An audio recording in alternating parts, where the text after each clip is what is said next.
Passons maintenant à la stratégie visant à améliorer la compréhension verbale. Donc, quoi faire lorsque la compréhension des questions ou des consignes est difficile? Débutons par la compréhension des consignes. Vous vous souvenez, on vous a expliqué un petit peu plus tôt que lorsqu'on parle de compréhension verbale, l'enfant doit se fier aux mots qui sont dits. Mais lorsque c'est difficile, qu'est-ce qu'on peut faire en tant qu'adulte pour aider la compréhension de l'enfant? Donc, si par exemple, vous donnez une consigne à votre enfant, comme « va mettre tes souliers dans l'entrée », et que l'enfant ne répond pas ou fait la mauvaise chose, vous constatez que l'enfant n'a pas compris votre question. Un truc, ça serait de ne pas seulement répéter la consigne sans geste, mais plutôt justement d'ajouter un geste pour indiquer à l'enfant ce que vous voulez dire. Donc, par exemple, vous pourriez répéter « va mettre tes chaussures dans l'entrée » en pointant les chaussures ou l'entrée. Si cette stratégie ne fonctionne pas, on vous suggère d'accompagner l'enfant à réaliser la consigne avec lui. Il faut savoir que si l'enfant n'a pas été en mesure de le faire une première fois, c'est qu'il y avait des mots qui n'avaient pas été compris. Donc, on veut offrir un support à l'enfant pour qu'il finisse par comprendre ce que la consigne signifie. Parallèlement, on peut utiliser le même genre de stratégie pour les questions. Donc, si par exemple, vous posez une question à l'enfant, qu'est-ce que papa fait, par exemple, et que l'enfant vous répond oui, ou vous répond la mauvaise réponse, eh bien, une des stratégies, ce serait, par exemple, d'offrir un choix de réponse. Donc, est-ce que papa, vous répétez la question et vous pouvez dire, par exemple, est-ce que papa est en train de couper le bois ou est en train de, par exemple, tondre le gazon? Si cette stratégie-là ne fonctionne pas, vous pouvez répondre pour l'enfant ou donner la réponse. Ah, regarde, qu'est-ce que papa fait? Il est en train de tondre le gazon. Lorsque la compréhension des questions est difficile, essayez de vous attarder à savoir, est-ce que j'ai posé une question qui implique une inférence? Vous vous souvenez, c'est cette capacité que je vous ai expliquée un petit peu plus tôt, où on doit utiliser nos connaissances et les informations qui sont disponibles pour déduire de l'information et comprendre la question. Donc, parfois, on va poser des questions à l'enfant, mais qui vont impliquer trop de déductions ou bien qui vont impliquer des déductions à partir de connaissances que l'enfant n'a pas encore. Donc, portez une attention très particulière sur cet élément-là.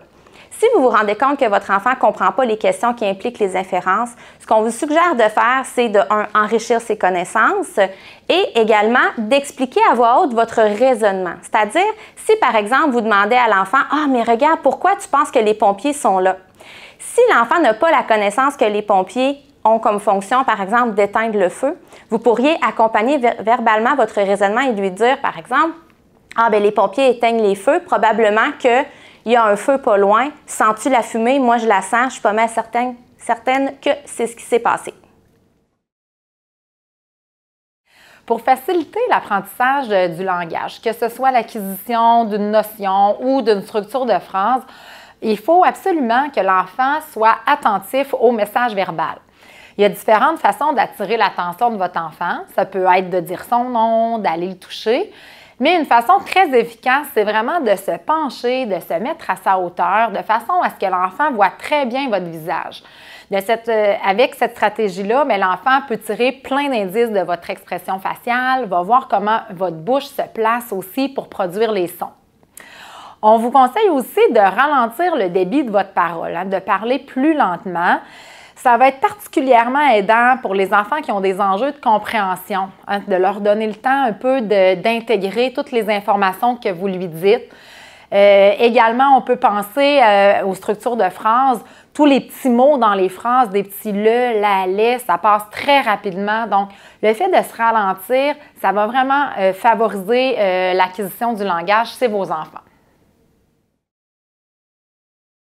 Une autre stratégie pour favoriser le développement langagier chez les tout-petits est d'utiliser leurs intérêts pour communiquer. Si on utilise des objets, des jeux que l'enfant aime beaucoup, on va s'assurer d'avoir davantage son attention visuelle et auditive. Donc, ça va favoriser ses apprentissages au niveau des mots, parce que l'enfant va être capable de regarder ce sur quoi on met des mots. Il va partager du plaisir avec son parent et tous ces éléments-là, ça sert de levier à la communication et aux apprentissages du langage. Parallèlement, on peut utiliser l'action aussi pour favoriser la communication avec son enfant. Par exemple, si on est en train de pousser notre enfant sur la balançoire, on peut faire un petit moment de pause pour que l'enfant nous fasse une demande, pour qu'il y ait une communication qui s'engage à ce niveau-là. Même chose, lorsqu'on est dans un jeu, par exemple, de ferme, on peut, par exemple, nommer qu'est-ce qui se passe autour de nous, mais surtout commenter ce sur quoi l'enfant a son attention, ce dans quoi l'enfant a du plaisir pour mettre des mots. Donc, plus l'enfant et son parent sont engagés ensemble dans le plaisir et dans des jeux qui vont plaire à l'enfant, plus ça va permettre des leviers importants au niveau de ses apprentissages langagiers. Donc, on peut parfois créer des situations pour amener l'enfant à communiquer. Parce que c'est sûr que si l'enfant, il a tout à portée de main, hein, son coffre à jouets est par terre, il va chercher ce qu'il veut, il n'a pas besoin de communiquer, là, tout va bien pour lui. Mais parfois, de faire certaines adaptations, comme de mettre les jouets qu'il aime beaucoup en hauteur, en haut d'une étagère, ça va créer une situation où est-ce que l'enfant n'aura pas le choix de faire une demande, que ce soit avec un geste ou avec un mot, mais ça va créer une situation où il y aura à communiquer.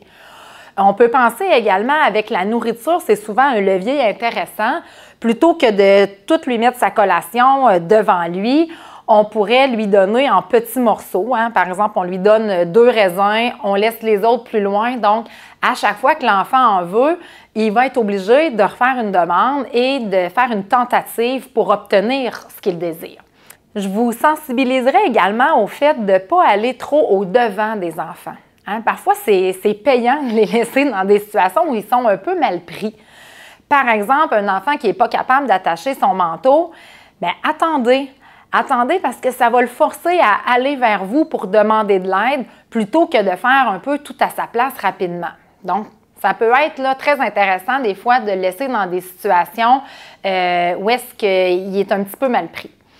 Pour les enfants plus vieux, on peut aussi faire des actions un peu farfelues comme donner des céréales avec une fourchette.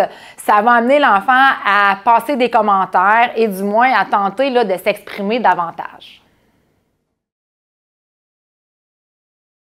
Pour les enfants qui ne parlent pas, qui s'expriment avec des gestes, on va vouloir éventuellement qu'ils remplacent ces gestes par un mot. Hein, si on se rappelle de l'escalier du développement de la phrase, là, on voyait que l'enfant s'exprime par des gestes, un mot, 2 mots, jusqu'à des phrases complètes.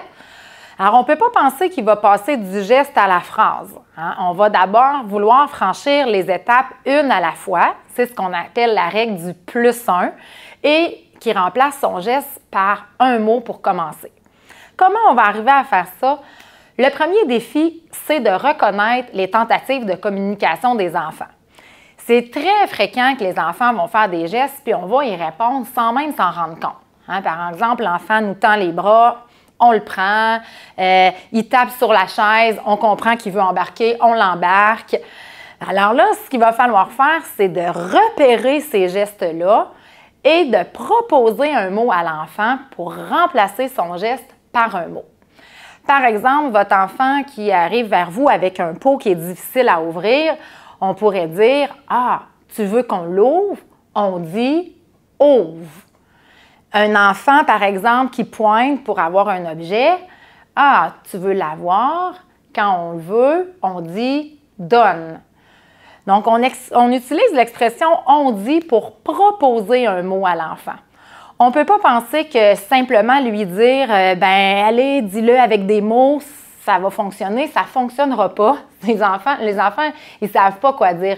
Il y a vraiment besoin qu'on leur facilite la vie puis qu'on leur mette un mot dans la bouche là, pour pouvoir penser qu'ils puissent vivre une réussite. Pour stimuler le développement du vocabulaire chez votre enfant, il faut se souvenir que l'enfant va répéter ce qu'il entend. Hein? Donc, les mots ne sont pas tous là dans sa tête et ils vont sortir à un moment donné. Mais non, il faut qu'il les entende vraiment souvent.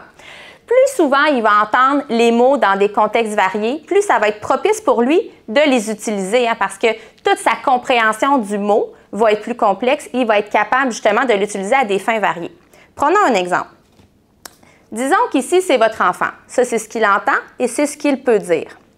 À chaque fois qu'il entend un nouveau mot, disons le mot « château », c'est comme si on entrait une ouate dans le rouleau. Donc, on entend « château ».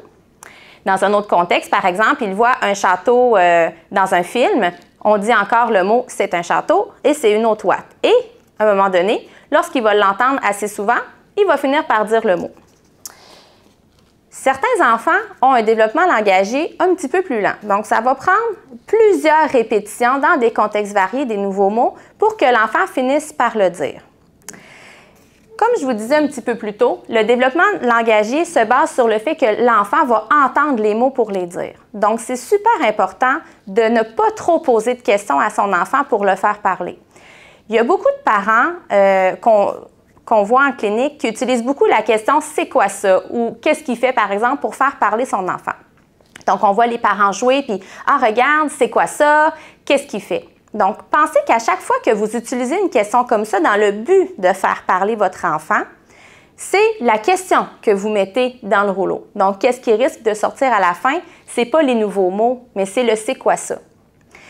Vous êtes-vous déjà questionné sur pourquoi, en tant que parent, vous utilisez cette stratégie pour faire parler votre enfant? Dans la majorité des cas, les parents sont déjà au fait que l'enfant sait la réponse en plus. Donc, en tant que parent, on a le goût d'un peu tester notre enfant pour voir ses connaissances, mais ce n'est pas une stratégie qui favorise le développement langagier.